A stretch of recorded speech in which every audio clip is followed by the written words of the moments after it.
बोले श्री कृष्ण कन्हैया लाल की, सतगुरु महाराज की।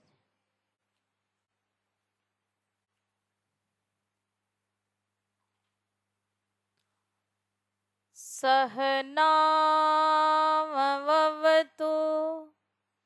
सहनौ भुनक्तु सह वीर्यं करवावहै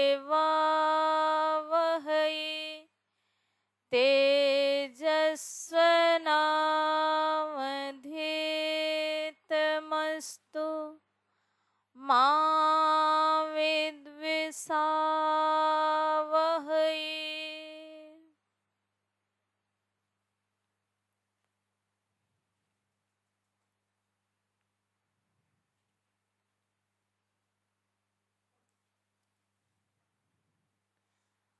मयि एव मन आधस्त्व मयि बुद्धिं निवेशय निवसिष्यसि मयि एव अत ऊर्ध्वं न संशयः।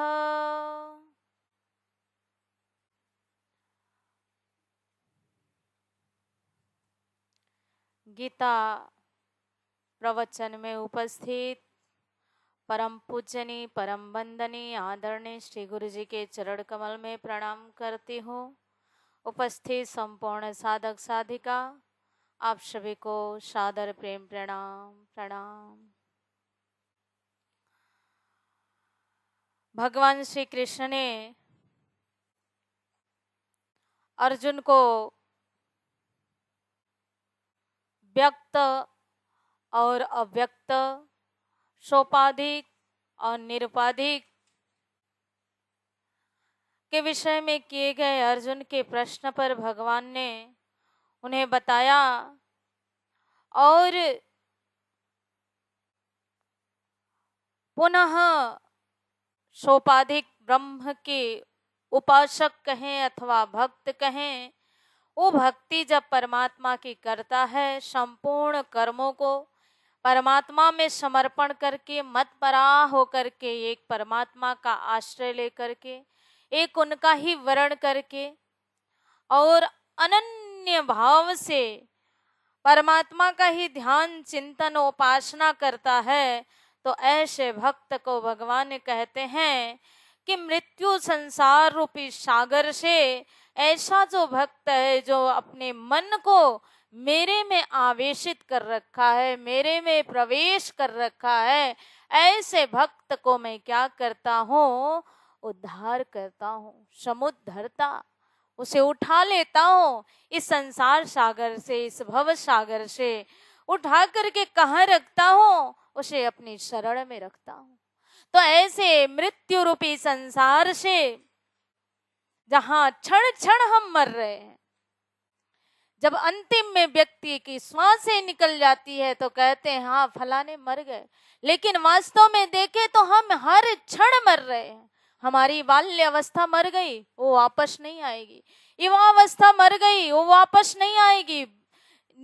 किशोर अवस्था मर गई, वापस नहीं आएगी। और यदि वर्तमान में कहें तो अभी हम वर्तमान में बैठे हैं, इससे पूर्व का जो समय है यदि आज में ही देखें तो उतना समय हम मर चुके हैं। एक एक श्वास जो हमारी जा रही है, ये प्रत्येक बाहर निकली हुई श्वास क्या है, हमारी मृत्यु हो रही है। हम हर पल मर रहे हैं, हर क्षण मर रहे हैं, हर घड़ी मर रहे हैं।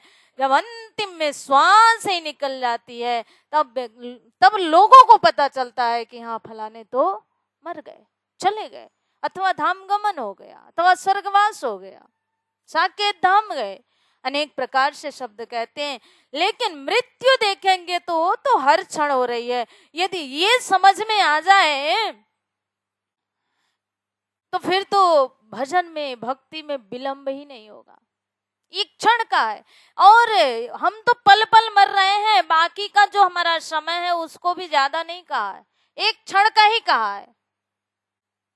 और ये समय भी ऐसा है कि दोबारा हमारे जीवन में आने वाला नहीं है कुछ भी, ना ये तन आने वाला है दोबारा जीवन में, ना तो हमें जो आज भक्ति प्राप्त हुई है क्या पता ये प्राप्त होगा या नहीं होगा, अथवा कहीं ये मनुष्य तन पुनः हमें मिलेगा कि नहीं मिलेगा। आ जोगवाई छे आपड़े नहीं आवे बीजी बार, हाथ ताली दीने जाए छे। कहते हैं कि ये जो जोगवाई है, जो सामग्री है, ये कैसी है जो हमें प्राप्त हुई है। मनुष्य तन प्राप्त हुआ है, जोगवाई और संपूर्ण गुण अंगेंद्रियां प्राप्त हुआ है। ये कैसा है, नहीं आवे बीजी बार, दोबारा ये आने वाला नहीं है। और इतना क्षणिक है कि कहते हैं कि हाथ ताली दीने जाए छे। ताली बजाने मात्र से, चुटकी बजाने मात्र से ही ये जाने वाला है। इतना ही क्षणिक है। कहते हैं कि ऐसे क्षणिक संसार में जो इस क्षणिकता को समझ लेता है, जो इसको समझ लेता है और अपने जीवन को सदुपयोग करने लग जाता है, तो फिर परमात्मा को अपना सब कुछ समर्पण कर देता है। फिर परमात्मा तो स्वयं उसका उद्धारक बन करके और आकर के मृत्यु रूपी संसार सागर से उसे उठा लेते हैं और अपने चरण शरण में अपने चरण शरण को उसे प्राप्त करवाते हैं। अब आगे भगवान कहते हैं भक्त की साधना क्या है, उस विषय में बताते हैं। तो कहते हैं मयि एव मन आधत्स्वम्, मयि बुद्धिं निवेशय, मयि एव मन आधत्स्व, मयि बुद्धिं निवेशय,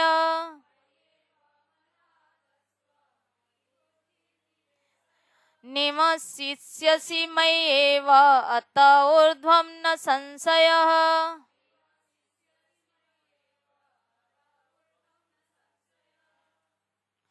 अथ चित्तं समाधातुं न शक्नोषि मयि स्थिरम्,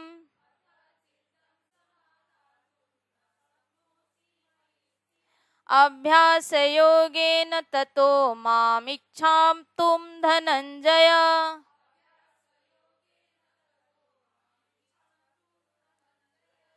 अभ्यासेप्य समर्थोऽसि मत्कर्म परमो भव।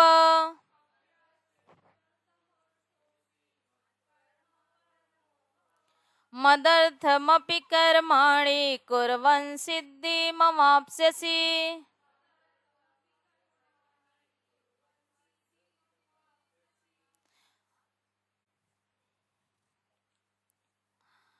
तो कहते हैं मैं एव मन आधत्स्व, मयि बुद्धिम निवेशय, मतलब अपने मन को क्या करो, मेरे में आधत्स्व, मेरे में लगाओ, मन को मेरे में लगाओ। और क्या करो, बुद्धि को मेरे में निवेशय, प्रवेश कराओ अथवा लगाओ अथवा रख दो।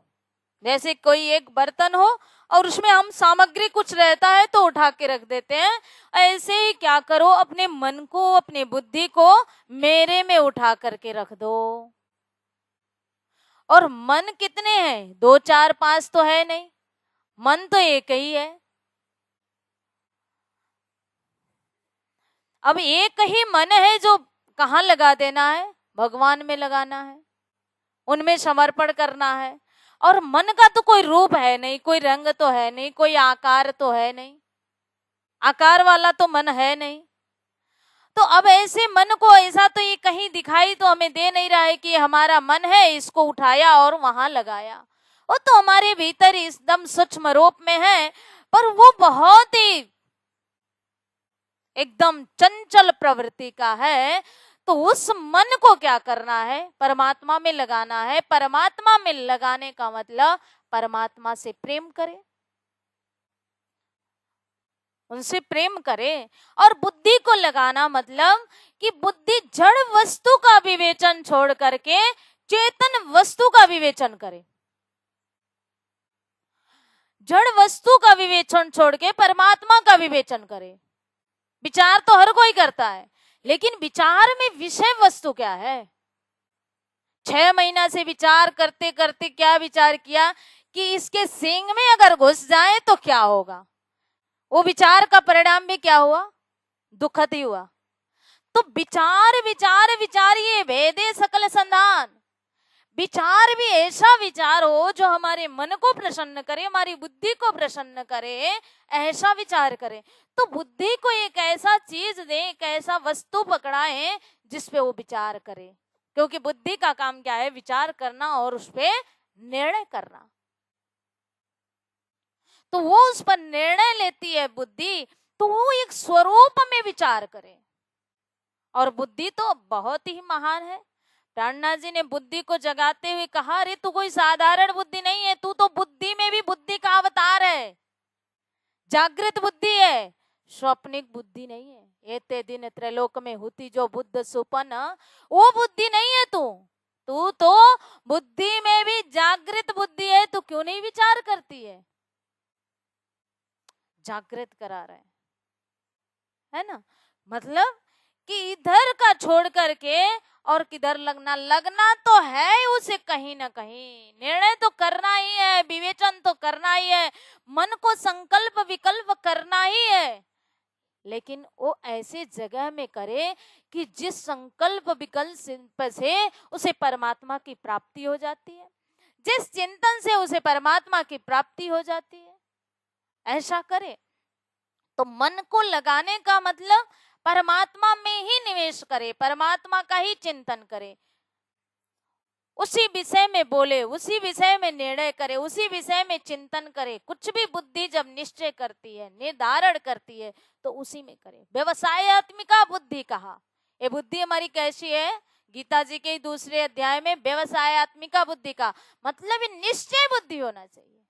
तो वो ऐसा बुद्धि बने जब चिंतन का विषय परमात्मा होने से फिर मन का विषय मनन जो करेगा मन हमारा, तो क्या होगा? परमात्मा ही होगी। जब बुद्धि जिस किसी पे विचार करेगी, जब उस पे चिंतन करेगी बुद्धि, तो फिर मन उसी पर मनन करेगा, मन उसी विचार में लगेगा। तो भगवान ने कहा कि अपने मन को और बुद्धि को, क्योंकि हमारी साधना में जो सबसे बड़ी बाधक है वो क्या है? हमारा मन और बुद्धि ही है। इसलिए क्या करो, जो बाधा है उसे उठा करके हमारे पास भेज दो। भगवान ने कितना सरल उपाय बताया।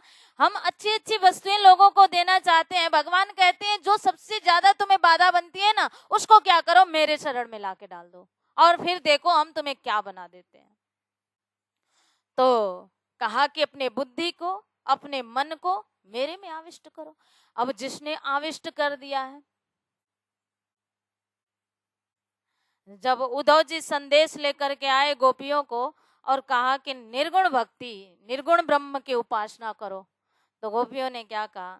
उद्धव मेरा तो एक ही मन था, वो तो श्याम सुंदर के साथ चला गया, और उद्धव मन न हो तो 10-20, एक हो तो सो गयो श्याम संग।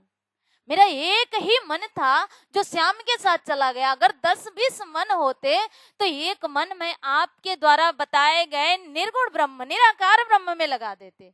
लेकिन क्या करें, एक ही मन था जो श्याम सुंदर के साथ चला गया। अब मैं दूसरा मन कहाँ से लाऊं, कहाँ से लगाऊं? तो क्या है, मन और बुद्धि किसमें निवेशित हो गया है? भगवान में निवेशित हो गया। अब उसे कहीं जगह ही नहीं है, स्थान ही नहीं है कि वो मन और कहीं जाएगा, क्योंकि वो तो परमात्मा का शरण प्राप्त कर चुका है। और कहते हैं कि निवस्यसि मैं एवं अत ऊर्ध्वम न संशय। जब मन को और बुद्धि को मेरे में लगा दोगे, मन से प्रेम करो, बुद्धि से विचार करो, और उसके उपरांत मैं मुझ में ही वो मन क्या होगा? निवास करेगा। इसमें बिल्कुल कोई संशय नहीं है। भटकने वाला, सबसे ज्यादा बाधक बनने वाला तो कौन है? हमारा मन ही है, यही हमें दौड़ाता है। तो कहा उस मन को मेरे पास भेज दो। आगे कहते हैं अथ चित्तम समाधातुम न शक्नोषि मयि स्थिरम। अपने चित्त को क्या करो?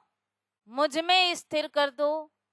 मन को किया, बुद्धि को किया, अब कहते हैं अपने चित्त को, जिसके द्वारा चिंतन करते हैं, उस चित्त को भी क्या करो, मेरे में स्थिर कर दो।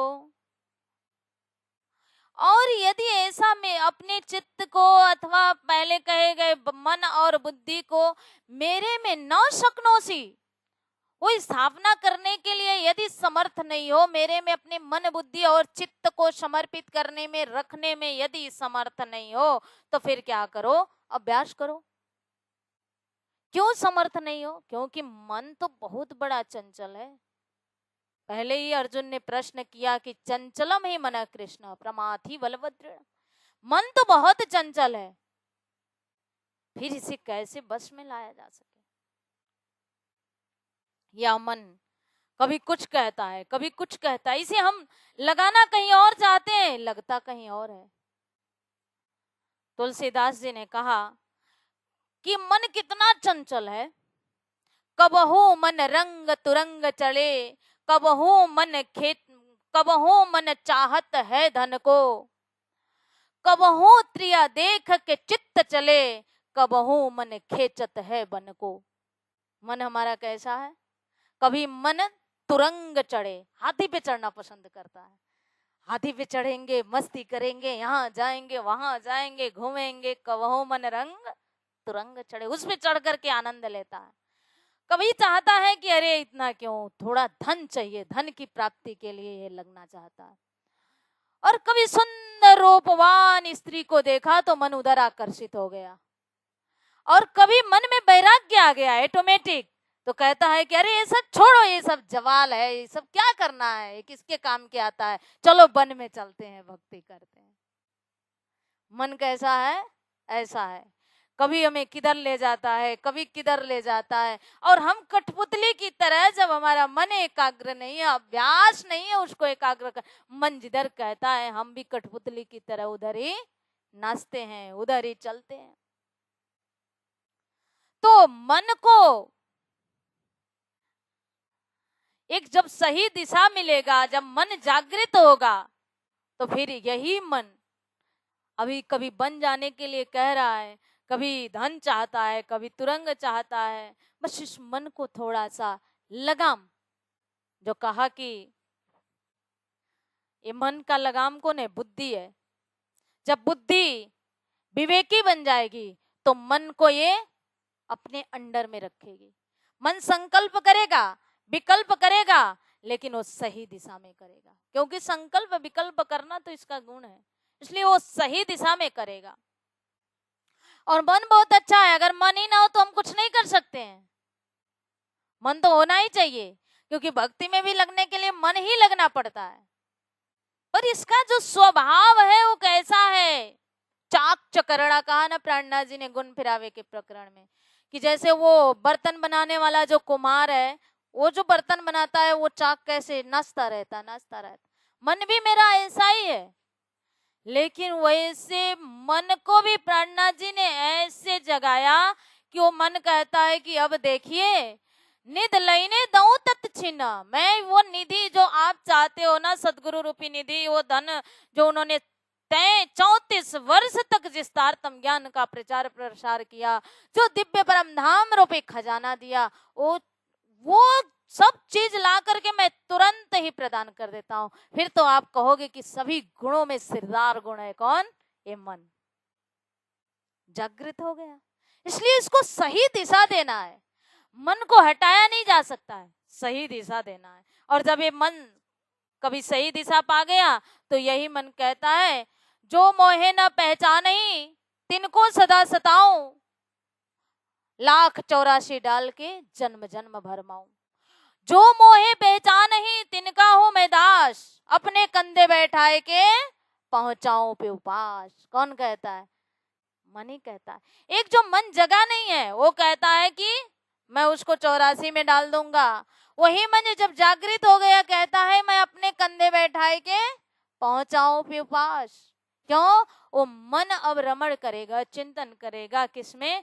पक्ष में करेगा, वो धनी से अलग ही नहीं होगा। तो इस तरह से ऐसा ये जो मन है, ये है बहुत चंचल है, लेकिन इसको अगर सही दिशा मिल जाए तो ये लग जाएगा। तो इस मन को कंट्रोल करने के लिए इतना सहज नहीं है कि हम किसी सरल तरीके से कर सकते हैं। इसलिए भगवान ने कहा कि इस मन को, इस बुद्धि को, चित्त को इस मेरे में रखने के लिए अथवा कहीं स्थापित करने के लिए अगर समर्थ नहीं होते हो तो उसके लिए एक उपाय करना पड़ेगा। क्या उपाय? कोई बर्तन है तो ऐसा नहीं कोई सामग्री यहाँ था, यहाँ से उठा के यहाँ रख दिया, ऐसे एक हमारा मन है यहाँ से निकल आया भगवान में रख दिया, ऐसा तो है नहीं। इतना सरल, बहुत कठिन है। तो भगवान ने कहा अगर ऐसा नहीं हो सकता है तो फिर क्या करो, अभ्यास योगेन ततो माम इच्छाप्तुम धनंजय। धनंजय का मतलब होता है जिन्होंने धन को अर्जन किया। जब राजसो यज्ञ रखा गया था तो युधिष्ठिर जी ने जब राजसो यज्ञ रखा, उस समय में अर्जुन युद्ध कर करके और हर तरफ से दिग्विजय प्राप्त करके इतना धन इकट्ठा किया था कि इसके कारण वो अर्जुन का एक नाम पड़ गया धनंजय। धन को अर्जन किया था तो कहते हैं धनंजय अर्जुन। इसके लिए तो फिर क्या करना पड़ेगा? अभ्यास करना पड़ेगा। क्यों? अभ्यास के बिना भी नहीं होगा, धीरे धीरे करना पड़ेगा। अभ्यास मतलब बार बार करना किसी चीज को, एक बार, दो बार, तीन बार नहीं, बार बार करना। करत करत अभ्यास से जड़मति होत सुजान, रसरी आवत जात है सिल पर पड़त निशान। बार बार बार बार अभ्यास करने से क्या होता है? वो अपने को प्राप्त हो जाता है। शील एक जो पत्थर है, वो पत्थर पे भी बार बार जब कुआं से पानी खींचते हैं तो रसरी के आने जाने पे ऐसे पत्थर पे भी वो रसरी के निशान पड़ जाते हैं। तो अगर जड़ वस्तु पे भी ऐसे पड़ सकता है तो फिर हम बार बार बार बार जब अभ्यास करेंगे तो क्यों नहीं होगा। इसीलिए हमें बार बार अच्छा अभ्यास करें ताकि वो हमारे जीवन में उतरे। जब हम कभी गलत मार्ग पकड़ लेते हैं तो वो करते करते करते करते हम कब फिसल जाते हैं हमें पता ही नहीं चलता है, अपने को वही अच्छा लगने लगता है। तो कहा कि मन होगा, बुद्धि होगा, चित्त होगा, इसके लिए क्या करना पड़ेगा? अभ्यास करना पड़ेगा। अभ्यास करो, अभ्यास के द्वारा और मुझको प्राप्त कर लो। फिर कहा अभ्यासेप्य समर्थोसी मत कर्म परमो भव। अब मन ऐसे कंट्रोल नहीं हुआ, बुद्धि ऐसे नहीं हुआ, चित्त ऐसे नहीं हुआ, तो उसको रखने के लिए तुमको बार बार बार बार अभ्यास करना पड़ेगा। उसको लाने के लिए मार्ग में हो सकता है कि वो 1 साल में हो जाए, ऐसा नहीं, 2 साल में हो जाए, ऐसा नहीं। धीरे धीरे धीरे धीरे अभ्यास करते रहे तो वो हो जाएगा। फिर आगे कहते हैं अगर अभ्यास करने में भी असमर्थ रह गए तो फिर क्या करना चाहिए? जैसे पहले बुद्धि और मन को नहीं रख सके, चित्त को नहीं रख सके, मेरे में निवेशित नहीं कर सके, तो फिर क्या करो? अभ्यास करो। कहा कि तुम बार बार उस चीज को दोहराओ तो होगा। लेकिन अभ्यास करने में भी अभ्यासेप्य समर्थोसी, यदि तुम अभ्यास करने में भी असमर्थ हो तो क्या करो? मत कर्म परमोह भवः। अपने कर्म को क्या करो? मेरे में रख दो, अर्थात मेरे परायण हो जाओ। मैं अपना सारा कर्म मेरे लिए करो। अब सारा कर्म मेरे लिए करो का मतलब क्या है? मत कर्म परमो भव। सभी कर्म को मेरे लिए करो, मेरे में परायण हो जाओ का मतलब कि अब पहले तो मेरे लिए करने के लिए कर्म भी इतना सरल नहीं है। हम सीधा साधा से तो हम कर्म कर लेते हैं, लेकिन ये हम परमात्मा के लिए कर रहे हैं। भगवान तो एक एक चुनाव दे रहे हैं कि तुम ये नहीं कर सकते हो तो ये करो, ये नहीं कर सकते हो तो ये करो। वो चुनाव दे रहे हैं, लेकिन किसी भी एक चुनाव को चुने तो ऐसा नहीं है कि एकदम सरल है। सभी कर्म को परमात्मा के परायण कर देना, उन्हें समर्पित कर देना, ये भी संभव नहीं होता। अब कर्म को परायण करने के लिए सबसे पहले फिर साधक को वरण पक्का होना चाहिए और भगवान को चुनना चाहिए। वरण उसका पक्का है तभी तो भगवान को चुन करके वो कर्म को स्थापित करेगा, नहीं तो कहाँ करेगा? कभी उसके में किया, कभी उनके में, कभी उनके में, ऐसा तो नहीं है। तो उसके लिए चुनाव अच्छा हो। अब वो चुना तो है, मान लीजिए कि साधक ने भगवान को भी चुन लिया, उसका वरण भी अच्छा है, फिर भी वो अभ्यास करने में भी असमर्थ हो गया। बैठता है अभ्यास करने के लिए तो खिन्नता होती है, या नींद आ जाती है, या आलस्य आता है ना? तो फिर क्या है? या चंचलता के कारण नहीं हो पाता है। जब रजोगुण बहुत होता है तो फिर चंचलता आती है। रजोगुण का काम क्या है? चंचलता लाना। और जब तमोगुण अधिक होता है तो फिर नींद, आलस्य, जमाई ये होता है। तो फिर रजोगुण यदि अभ्यास करने के लिए बैठे पर वो नहीं हो रहा है, यदि खिन्नता आ रही है, चंचलता है, ध्यान में बैठ ही रहे हैं पर हो नहीं रहा है, चंचलता के कारण हो नहीं रहा है, बैठ नहीं पा रहे हैं, तो फिर कहा कि कर्म करो। अभ्यासेप्य समर्थोसि मत कर्म परमो भव। क्या करो? मेरे लिए कर्म करो। अगर तुम अभ्यास नहीं कर सकते हो तो मेरे लिए कर्म करो। क्यों? जब रजोगुण अधिक है तो शरीर में चंचलता है, तो उसको क्या कर सकते हैं? कर्म करें, और वो कर्म करे जो परमात्मा को अर्पण करे। अब जो एक है तमोगुण, जो आलस्य हो रहा है, निद्रा हो रहा है, सामने में यदि कोई कर्म है, कोई कार्य है, तो वहां पर निद्रा को त्यागा जाता है, आलस्य को त्याग करके वो कार्य किया जाता है। इसलिए तमोगुण को तो त्याग सकते हैं, पर रजोगुण ऐसा है जो चंचलता वृत्ति है। भगवान ने 14 अध्याय में गुण त्रय विभाग योग जो नाम दिया है, इसमें गुणों का ही व्याख्या किया है। सतोगुण क्या है, रजोगुण क्या है, तमोगुण क्या है, विधिवत वर्णन किया है प्रत्येक एक एक गुण को। कौन गुण कब बढ़ता है, कौन सा गुण अधिक बढ़ता है तो कौन कम रहता है, इस तरह से भगवान ने वहां पर वर्णन किया है। तो फिर कहा कि अगर रजोगुण अधिक है, चंचलता है, तो कर्म करोगे तो वो कर्म आराम से हो जाएगा, और तमोगुण है अधिक है तो भी तमोगुण का त्याग हो जाएगा। नींद आ रही है लेकिन कुछ ऐसा काम आ गया कि अचानक उठ करके जाना पड़े या किसी ने उठा दिया, तमोगुण का त्याग हो गया। लेकिन चंचलता का त्याग कैसे हो? जो भीतर हमारी चंचलता है, ध्यान करने के लिए बैठे हैं लेकिन एकदम चंचलता, उसका त्याग कैसे हो? तो कहा कि अभ्यास करो। लेकिन जो अभ्यास करने में भी समर्थ नहीं है, उसको कहा फिर क्या करो? कर्म करो। अभ्यास करने से हो जाता है, लेकिन यदि नहीं हुआ, अभ्यास करने में भी सफल नहीं हुए, तो फिर क्या करो? कर्म करो। और वो कर्म करके क्या करो? किस लिए? मेरे में अर्पण कर दो। तो रजोगुण की मात्रा अधिक होने से ये नहीं हो सकता है,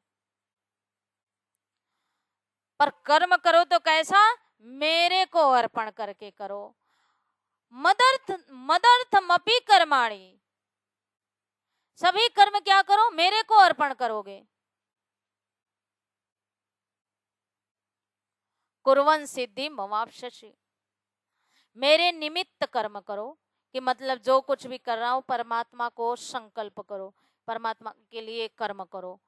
अपने लिए कुछ नहीं हो रहा है, हम जो कर रहे हैं परमात्मा का है, परमात्मा की प्रेरणा से कर रहे हैं। हम स्वयं उसका प्रेरणा अपने को न समझे, हमारा कुछ ऐसा प्रयोजन न हो। भगवान कह रहे हैं कि प्रयोजन किसका लो? परमात्मा का, कि हाँ परमात्मा की इच्छा से हम कर रहे हैं। फिर इस तरह से कुर्वन् सिद्धि मवाप्स्यसि, फिर जब ऐसा कर्म करता हुआ साधक होगा, कैसा? जो मन को हमारे में नहीं रख सका, बुद्धि को नहीं रख सका, चित्त को नहीं रख सका, और इसको अभ्यास करके रखना था वो भी नहीं कर सका, तो फिर क्या करेगा?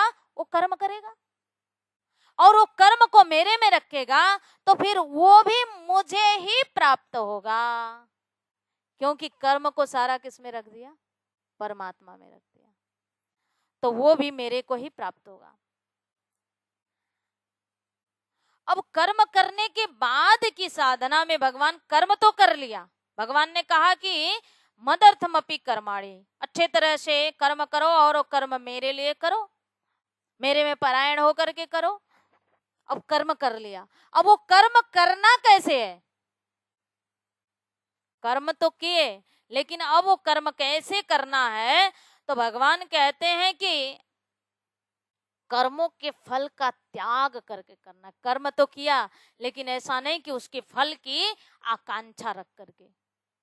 कर्तृत्व भाव ना हो भीतर, भोक्तृत्व भाव ना हो भीतर कि मुझे इसका अच्छा से भोग करना है, हाँ बहुत कमाया धमाया, अब मैं ठाड़ से बैठ करके ऐसा करूंगा वैसा करूंगा, नहीं, ऐसा भीतर में ना हो। प्रेम भाव से करें, और क्या समझ करके, बस मैं तो एक सेवक हूं, मैं तो एक दास हूं, मैं तो धनी की अंगना हूं, धनी जो हमसे करवा रहे हैं हम वही कर रहे हैं। महामती श्री प्राणनाथ जी के मुखारविंद से 18,758 चौपाई अवतरित हुई, पर वो क्या कहते, मैं तो एक कालभूत हूं। जैसे ये माइक है, ये माइक आवाज को बाहर पहुंचाता है कब? जब इसमें बोलने वाला बोलता है। बोलने वाला ना बोले तो ये माइक आवाज थोड़ी ना फेंकेगा। टंडा जी कहते हैं हमारे भीतर से ऐसे बोलने वाला कोई और बुलवा रहा है, मैं तो बस एक मूर्ति की तरह हूं। मतलब कितना बिल्कुल अपने भीतर अहम भाव है ही नहीं, मैंने किया मेरे द्वारा हुआ, ऐसा कुछ है ही नहीं। तो एकदम कर्म करता हुआ, लेकिन उस कर्म में लिप्त भी नहीं है, और मैं कोई ऐसा हो मैं वैसा हो, ऐसा नहीं। मैं क्या हूं? मैं तो धनी की अंगना हूं, मैं एक परात्म स्वरूप हूं, मैं सेवक हूं, मैं भक्त हूं, मैं भगवान का दास हूं, और वो जैसा करवा रहे हैं मैं वैसा कर रहा हूं। हनुमान जी जब लंका में सीता जी का पता लगाने के लिए गए, सारी लंका को तहस नहस कर दिया, अकेले ही जला करके खाक कर दिया सोने की लंका को। जब भगवान की शरण में आए, भगवान ने पूछा हनुमान तुमने ये सब कैसे किया? हनुमान जी उनकी शरण में पड़ गए और कहा प्रभु मुझे ऐसा कह करके आप डुबाओ मत, मैं तो आपकी शरण में हूं, मैं तो आपका दास हूं, यदि आप मुझे ऐसा कहेंगे तो फिर मैं डूब जाऊंगा। बस आपने अपनी एक कृपा के रूप में दिया था, भगवान ने एक अंगूठी दी थी जाते समय, और वो अंगूठी को लेकर के मैंने समुद्र पार किया, उधर से माता जानकी जी ने भी कुछ दिया और साथ में आशीर्वाद दिया, उसके द्वारा मैं इधर आया। मेरा तो अपना कुछ नहीं है, सारा बल आपका ही है। और स्वयं वो रावण की सभा में भी रावण को भी याद दिलवाते हैं, रावण तुम जिस पे इतना वो कर रहे हो ना, तुम भगवान के एक बहुत से छोटे से अंश का एक बल हो, जिसके कारण तुम इतने बलवान हो गए हो। एक लवलेस बल से तुम इतने बलवान हो, तुम उस भगवान को याद करो। वहां पर भी उसे बताते हैं। कहने का मतलब इतना सब कुछ करके आने के बाद भी वो श्रेय अपने ऊपर नहीं लिया, किसने दिया? कहा कि ये तो सब प्रभु आपके द्वारा ही हुआ है, आपने किया, मैं तो एक माध्यम हूं, आपने मेरे द्वारा करवाया। तो कहते हैं कि ऐसे जो कर्म कर रहे हैं वो कर्म तो करें, लेकिन किस तरह से? एक सेवक होकर के, भक्त होकर के, दास होकर के। मैं तो आपका दास हूँ, सेवक हूँ, सखी हूँ, बस आप जो करवा रहे हो हम कर रहे, करने करवाने वाले हम कौन है? आप जैसा कह रहे हो, आपकी जैसा हुक्म है वैसा हो रहा है।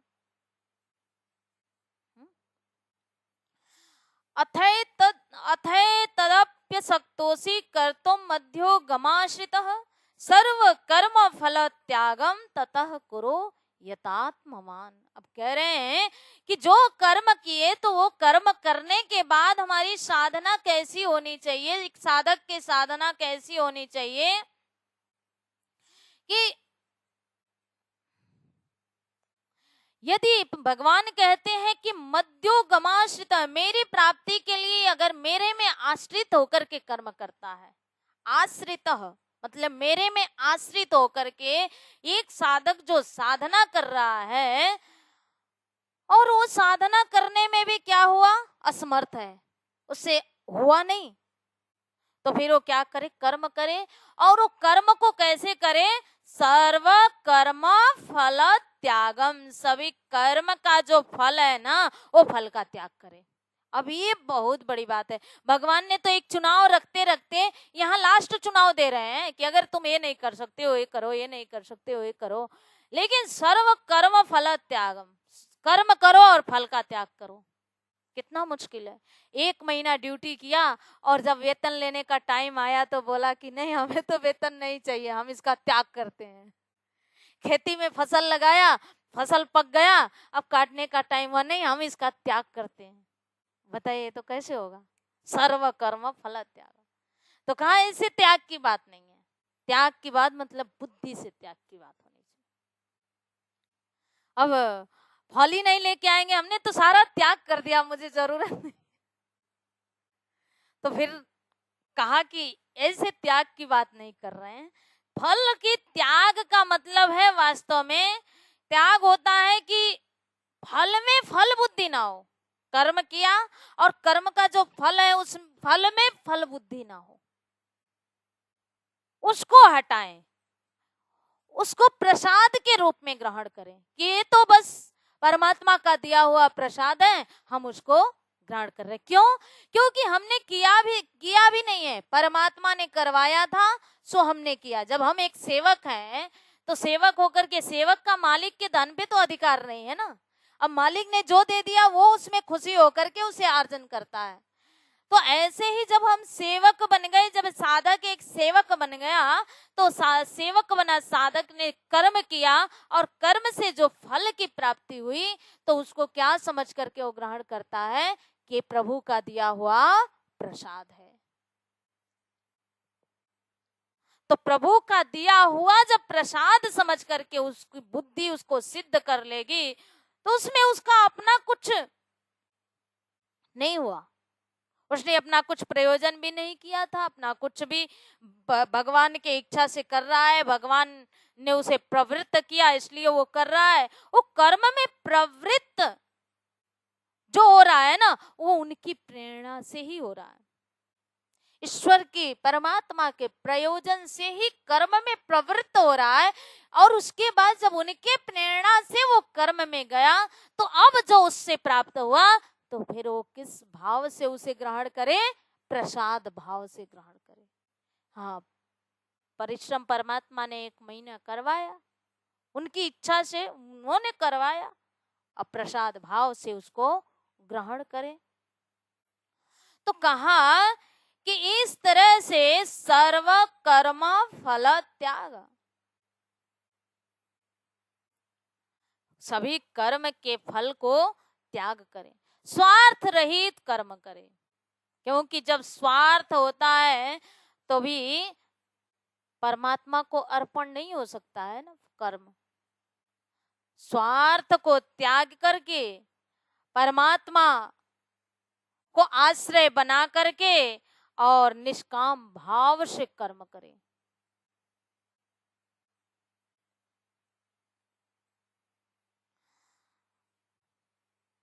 जब इस तरह से अपने मन से बुद्धि से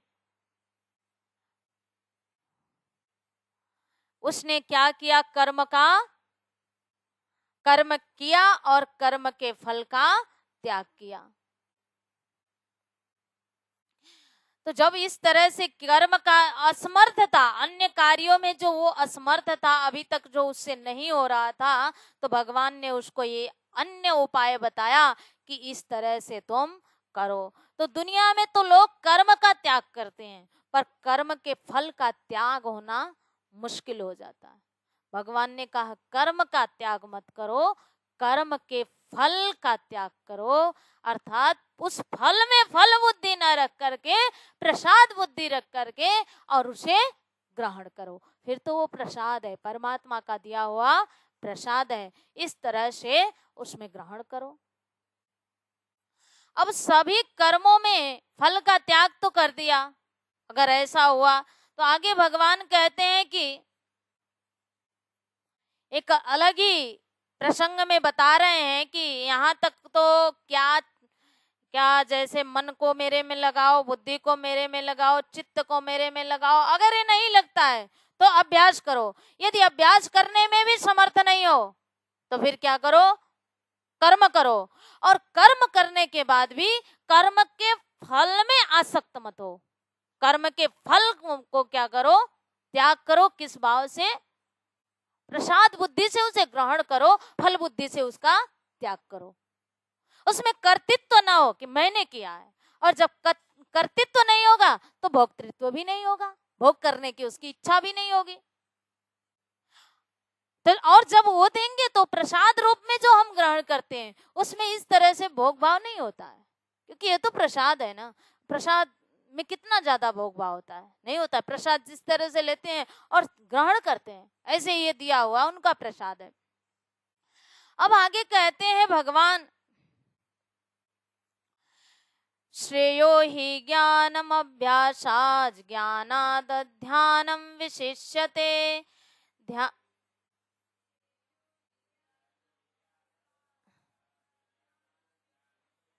श्रेयो हि ज्ञानम अभ्यासात् ज्ञानाद् ध्यानम विशिष्यते।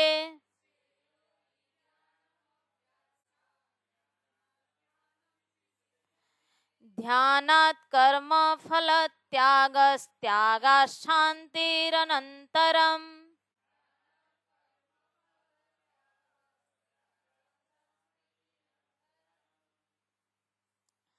अब कहा कि श्रेयो ही ज्ञानम अभ्यासात्। अभ्यासात् मतलब अभ्यास करना। अभ्यास मतलब वही बार बार किसी चीज को करना, जो एक बार में नहीं होता है दोबारा करना, दोबारा नहीं हुआ तिबारा करना, उसको बार बार करते रहना, उसको कहा कि अभ्यास। तो श्रेय मतलब श्रेष्ठ। अब श्रेष्ठ क्या है? तो उसके विषय में कहा कि अभ्यास से भी श्रेष्ठ है ज्ञान। श्रेयो मतलब श्रेष्ठ, ज्ञानम ज्ञान से भी, अभ्यास से भी श्रेष्ठ क्या है? ज्ञान। और ज्ञानात् ध्यानम विशिष्यते, और ज्ञान से भी श्रेष्ठ है ध्यान। किसका ध्यान? परमात्मा का।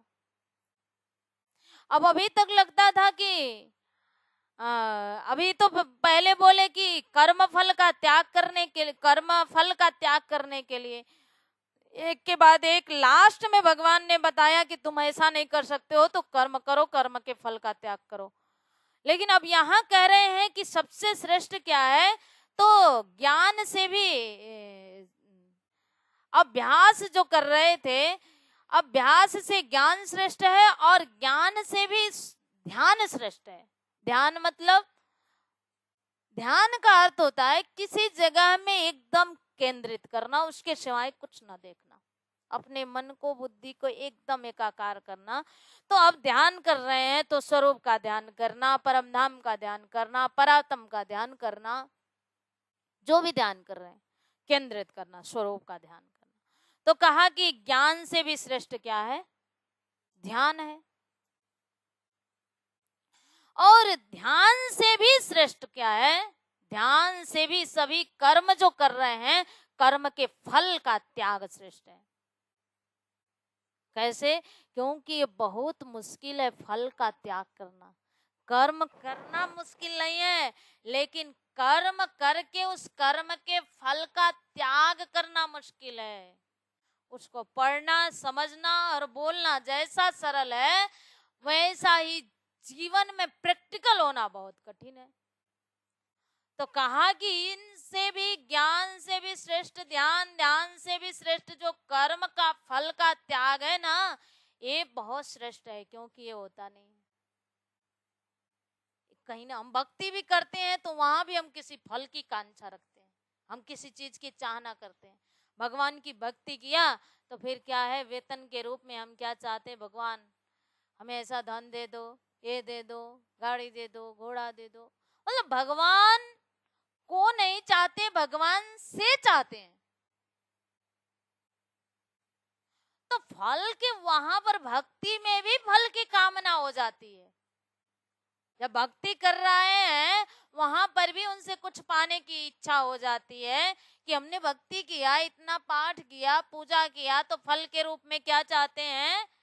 कि अपने पास जो नहीं है उन सामग्रियों को हम चाहते हैं। तो इसलिए ये जो कर्म के फल है ना, कर्म के फल का त्याग करना, कहा ये तो और भी श्रेष्ठ है। कर्म फल ध्यानात् कर्म फल त्यागा शांति निरंतरम। कहा कि फल का त्याग श्रेष्ठ है। क्यों? क्योंकि त्याग से तत्काल ही परम शांति की प्राप्ति होती है। त्याग के बिना जब तक संग्रह करते हैं तो संग्रह में क्या होता है? दुख होता ही है। और संग्रह ही बंधन का कारण है। जितना ही धन अर्जन कर लिया उतनी नींद की गोली खाने से भी नींद नहीं आती है। चिंता, उसको धन नहीं था तो मस्त सोते थे, और धन आया ना, कहीं ये चला ना जाए। उसी को क्या कहा? प्रिय वस्तु की प्राप्ति हो जाए तो फिर वो बना रहे। इसको क्या कहा? मोह का। अब उसमें इतना मोह है कि उसको हर समय एक भीतर में भय है कि कहीं ये चला न जाए। इस भय से हमारा सारा ध्यान कहाँ होता है? उस धन में ही होता है। बाई चांस यदि कदाच वो धन किसी कारणवश चला गया तो फिर क्या होता है? शोक होता है। इसीलिए उस फल को त्याग करना, उस धन को त्याग करना बहुत मुश्किल है। और त्याग कर दिए तो फिर क्या है? परम शांति। अब कहते हैं कि फल त्याग में शांति कैसे होगी?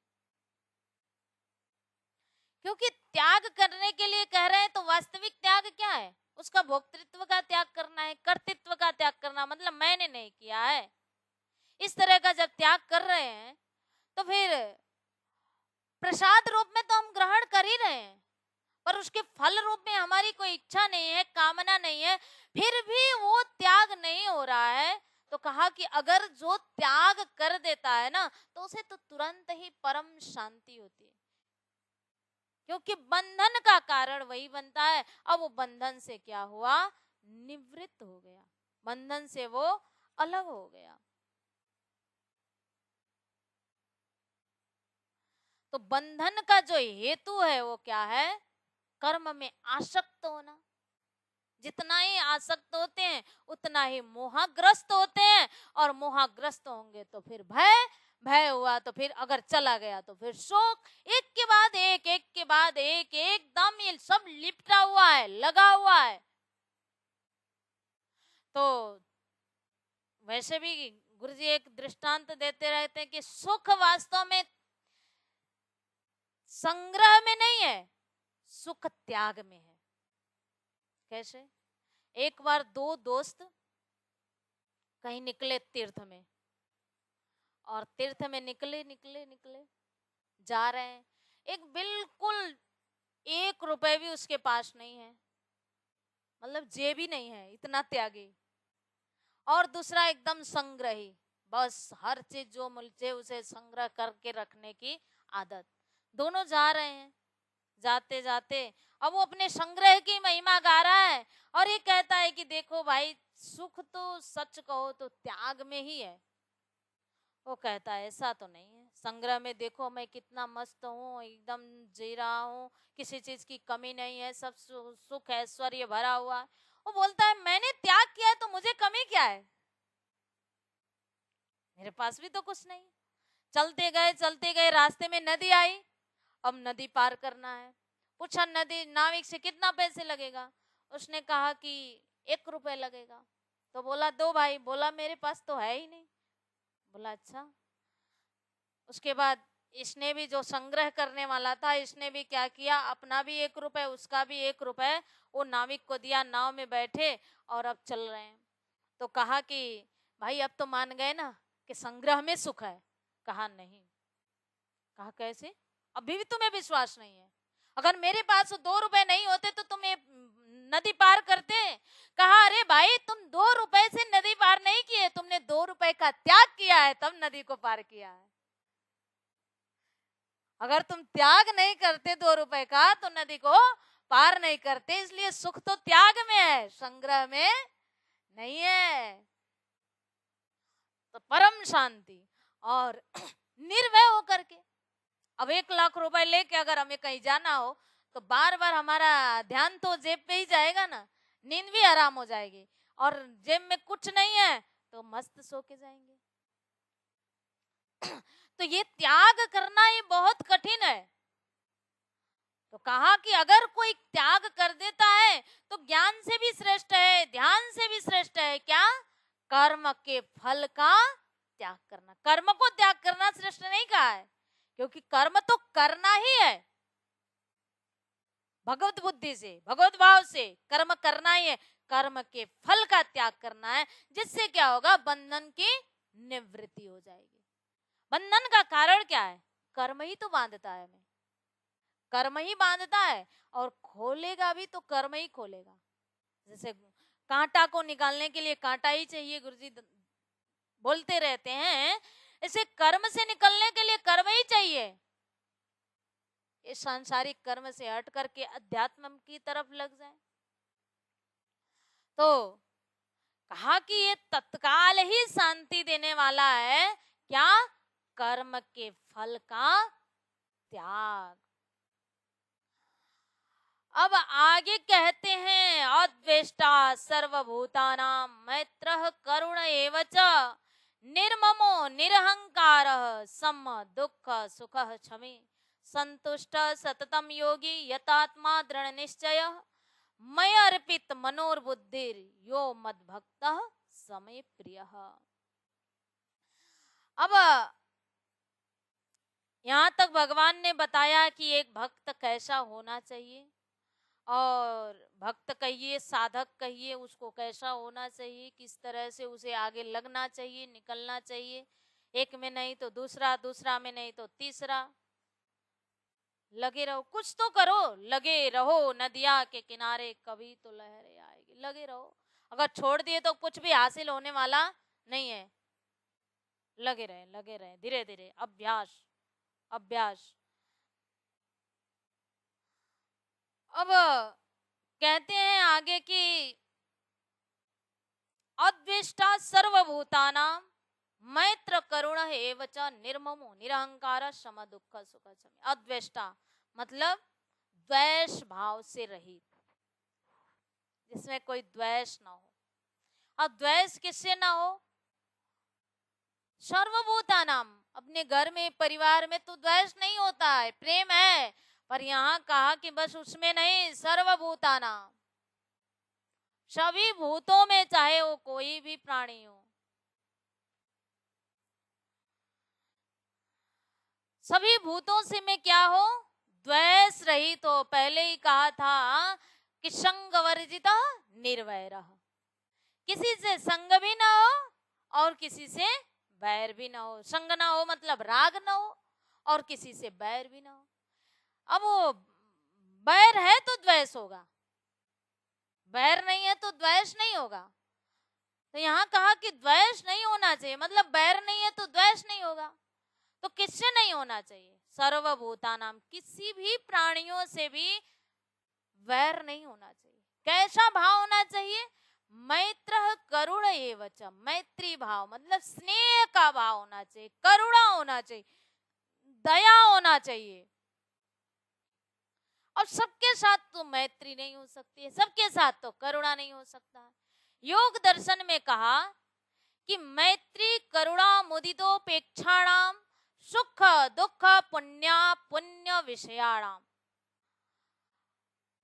मैत्री किसके साथ? मैत्री, कोई सुखी व्यक्ति है तो सुखी व्यक्ति को देख करके लोग क्या करते हैं? द्वेष कर लेते हैं।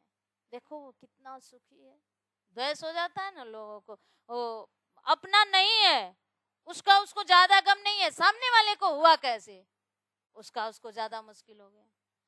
तो कहा कि ऐसे जगह में क्या कर लो, कोई सुखी है तो उसको दुखे, वहां द्वेष करने के बजाय क्या हो कर लो, उससे मैत्री भावना कर लो, उससे दोस्ती कर लो, अथवा उससे स्नेह कर लो। और कोई यदि दुखी है तो उसके ऊपर करुणा करो, और यदि कोई पुण्य आत्मा है तो उसके साथ प्रसन्न रहो। यदि कोई पापी है तो उसकी उपेक्षा कर दो। ऐसा नहीं अब उसके पीछे पीछे लग जाओ, कहा कि उसकी उपेक्षा कर दो। हट जाओ वहां से। मतलब उससे कुछ दोस्ती भी नहीं, दुश्मनी भी नहीं, दोनों नहीं। उपेक्षा करने का मतलब ये नहीं है कि उससे दुश्मनी कर रहे हैं या दोस्ती कर रहे हैं, नहीं, दोनों ही नहीं। उपेक्षा मतलब अपने नजर से उसको कुछ वो नहीं करना। तो पापी से उपेक्षा की भावना रखें तो यहाँ कहीं भी द्वेष नहीं होगा और राग भी नहीं होगा। तो कहा कि इस तरह से अद्वेष्टा सर्वभूतानां मैत्रः करुण एव च, स्नेह भावना रखे। करुण मतलब दयालु भाव, दया, हित की भावना, किसी में हित की भावना रखना कि उसका किस तरह से भला होगा। और निर्ममो, अब भला करते करते मोहित ना हो जाए जड़ भरत की तरह। जड़ भरत ने क्या किया, दया किया एक मृग के ऊपर, लेकिन दया करते करते क्या हुए, मोहित हो गए, एकदम आसक्त हो गए। तो कहा कि ऐसी आसक्ति नहीं लेनी है, निर्ममो, एकदम आसक्ति रहित, ममता रहित, नहीं, निरहंकार, अहंकार रहित। वहां भी 13 अध्याय में भी 20 गुण की बात आई थी, अमानित्वम, अदमित्वम, अहिंसा, शांतिरार्जवम। वहां पर भी अहंकार की बात आई थी कि अहंकार से रहित होना चाहिए। तो अहंकार से जो रहित है अथवा जिसमें अहंकार नहीं है उसको कहते हैं निरहंकार। तो निरहंकार ना हो, अहंकार से निरहंकारी हो, मतलब अहंकार ना हो। और सम दुख सुख समे, दुख में भी सुख में भी सम रहे। एकदम ऐसा नहीं कि दुख आया तो रोना शुरू कर दिया, सुख आया तो फिर अब तो धरती पे पैर ही नहीं पड़ता है, इतना सुखी में झूम रहा है। नहीं, जो एक साधक है, जो एक ज्ञानी है, जो महापुरुष है, उसके लिए तो सुख आया तो भी, दुख आया तो भी, मौसम की तरह सर्दी आया तो भी ठीक है, गर्मी आया तो मौसम की तरह सुख और दुख ये तो आते ही रहते हैं। ये हमारे जीवन रूपी गाड़ी के दो चक्के हैं, कभी सुख है कभी दुख है, और इसी से हमारी जीवन यात्रा पूरी होती है। अगर सोचे एक ही से हो जाए, ये नहीं हो सकता।